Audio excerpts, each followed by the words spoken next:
Good evening. I have a few short statements to make.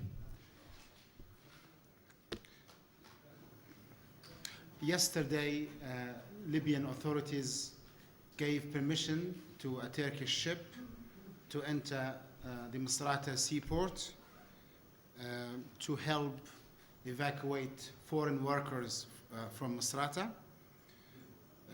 And we also authorized the World Food Programme to contribute to the efforts exerted by the Libyan government in helping the inhabitants of Misrata. And also the Red Cross was invited to open a local or national office in Tripoli. And the invitation for UNICEF has been renewed for it to come and also open a national office or a regional office in Tripoli. This is just to prove that the Libyan government is doing its best to help the people of Misrata and the foreign workers trapped there under the conditions imposed by the terrorists, by the armed gangs. We continue. لو سمحتوا معلش يا شباب لو سمحتوا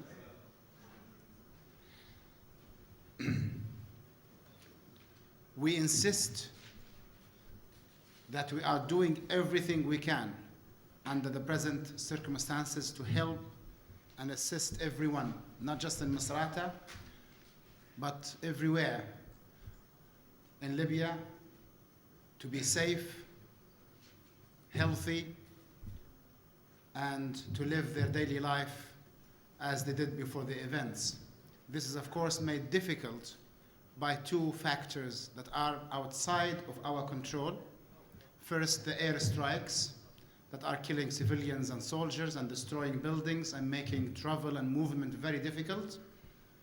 Unnecessary airstrikes, illegal and immoral. And secondly, by the armed gangs who are terrorizing our streets in some parts of Misrata. My second statement is about the visit by the Emir of Qatar to the United States of America. It's reported that he might be meeting the American president.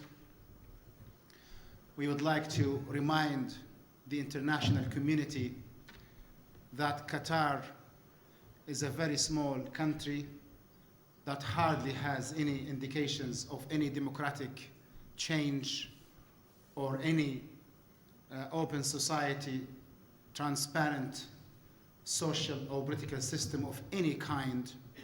It's a little country completely owned by one family, unable and unwilling to move forward in any direction. While Libya is a fertile country, a true partner for Europe and the States for the last few years in the fight against terrorism, a true partner for economic change, a country that has initiated many changes in the political, economic, and social realms and inside the country. And we are very hopeful that the American people and the American government will not buy into the Qatari lies and Qatari schemes. Qatar is hardly a partner of any kind. It's more of an oil corporation than a true nation. And the Emir of Qatar is an oppressive dictator who does not represent any liberation, any liberal values, and does not represent the true nature of the Qatari people, whom we respect and regard as brothers.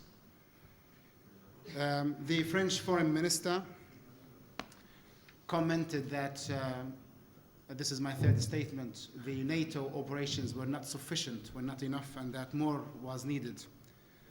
And we find this very sad when the Libyan government is insisting again and again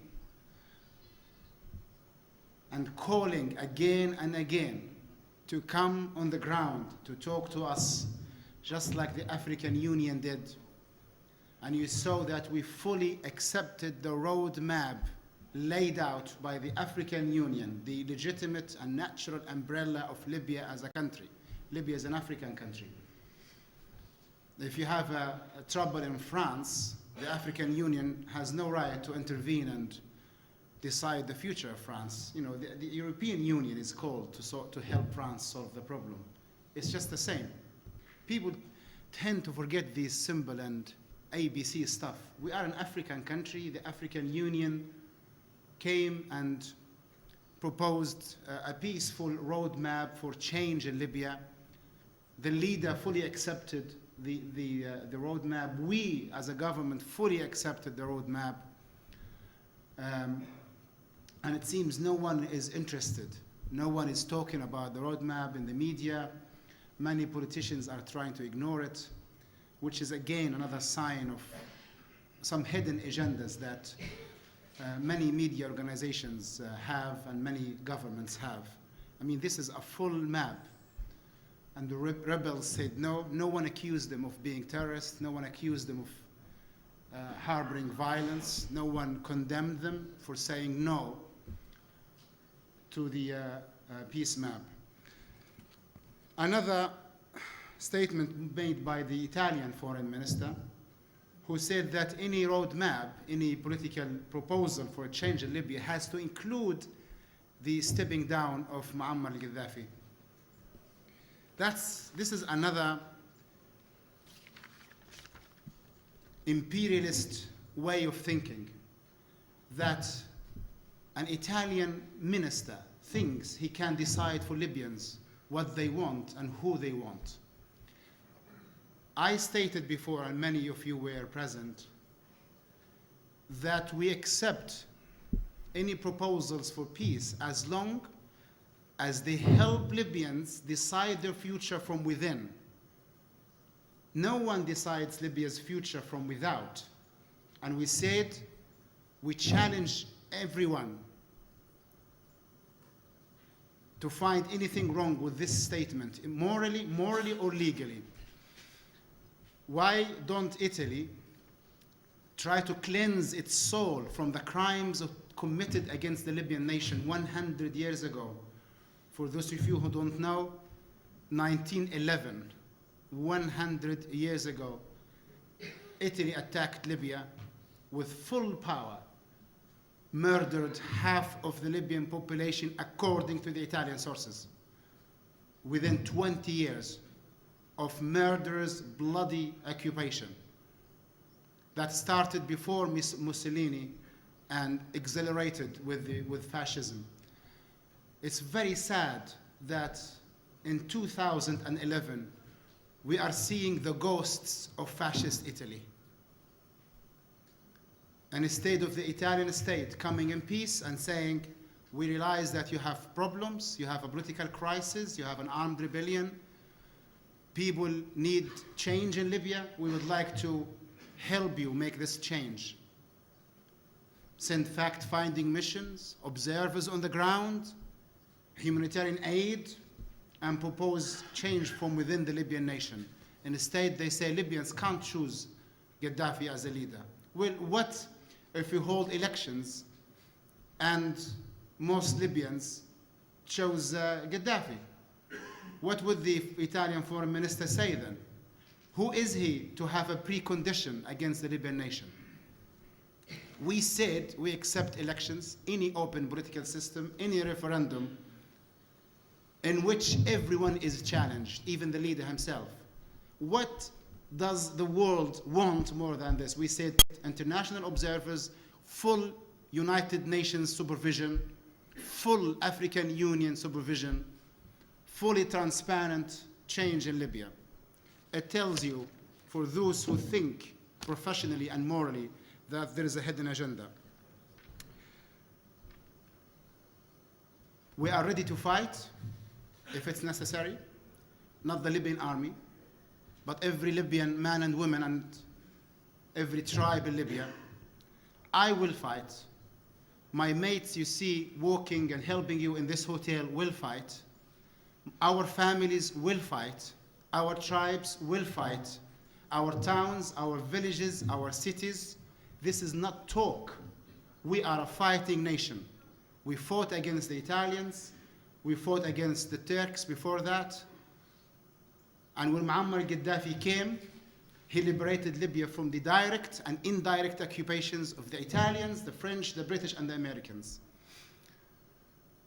We have our tradition, we have our religion, we have our history, and we will never allow any occupying force to come and make Libya a little region of control under imperialist powers. We will fight, and we are not ashamed of this. We are proud of our readiness to fight.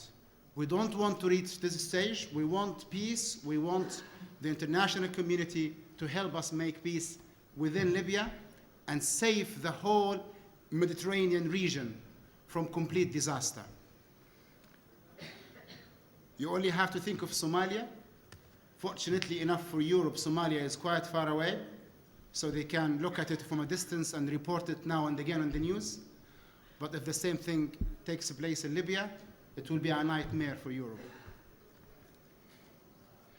The rebels' refusal of the African roadmap proves that they are not worthy partners in any peace negotiation. It proves that they are not united. It proves that they don't really want peace and political change. They are scared, I assure you, they are scared of any peaceful political change because they know they have lost any credibility with the Libyan people since the 19th of March. That's Libya. These are Libyans. These are Arabs and Muslims.